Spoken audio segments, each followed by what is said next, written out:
بسم اللہ الرحمن الرحیم۔ السلام علیکم ورحمۃ اللہ وبرکاتہ۔ معزز سامعین کرام، جمعہ مبارک آ گیا ہے۔ آپ کے حالات جتنے بھی خراب ہیں، آپ کے گھر میں اگر لڑائیوں نے ڈھیرا ڈال رکھا ہے، لڑائی جھگڑے بڑھ رہے ہیں، بھائی سے لڑ رہا ہے، باپ بیٹے سے لڑ رہا ہے، اولاد اور والدین کے درمیان لڑائی ہے، یا ساس اور بہو کے درمیان لڑائی ہے، یہ کیوں ہے؟ یہ تنگ دستی کی وجہ سے ہے، یہ فقر و فاقے کی وجہ سے ہے، یہ دولت کی کمی کی وجہ سے ہے، یہ دولت کے روٹھ جانے کی وجہ سے ہے، اور یہ دولت کے آپ سے دور جانے کی وجہ سے ہے۔ تو معزز سامعین کرام، جمعہ مبارک آ گیا ہے۔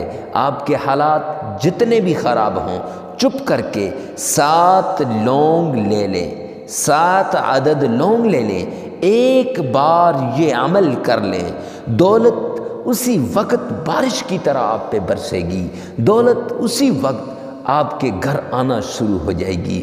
یاد رکھنا، اس طریقے سے دولت آپ کو ملے گی جیسے پرندے صبح اپنے گھونسلے سے خالی پیٹ نکلتے ہیں اور شام کے وقت پورا پیٹ بھر کے اپنے گھونسلے میں آتے ہیں۔ اب یہ دن بھر ان کو دینے والا کون؟ وہ اللہ ہے۔ ان کو صبح پتہ نہیں ہوتا کہ ہمیں کیا ملے گا، لیکن شام کو پیٹ بھر کے آتے ہیں۔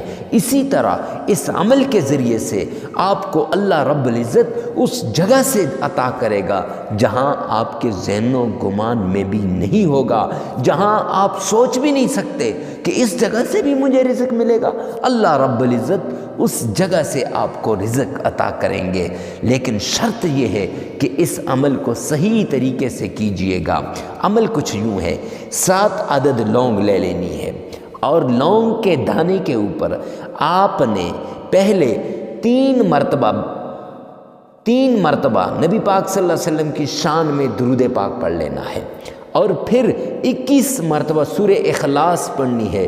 قل هو اللہ احد اللہ الصمد، یہ پوری صورت 21 مرتبہ پڑھنی ہے۔ پھر آپ نے رکھ لینا ہے، اور جب آپ اس طرح کریں گے تو ایک دانے پہ آپ کا یہ عمل ہو جائے گا۔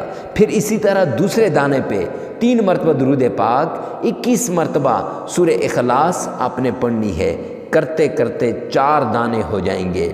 5ویں، 6ٹھے اور 7ویں دانے کے اوپر آپ نے 3 مرتبہ درود پاک پڑھ کے سورہ فاتحہ پڑھنی ہے، اور سورہ فاتحہ کے ساتھ آپ نے سورہ اخلاص بھی پڑھنی ہے۔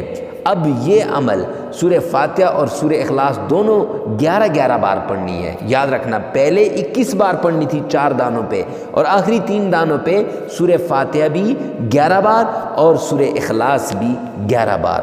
تو معزز سامعین کرام، اس طرح یہ آپ کا عمل پورا ہو جائے گا۔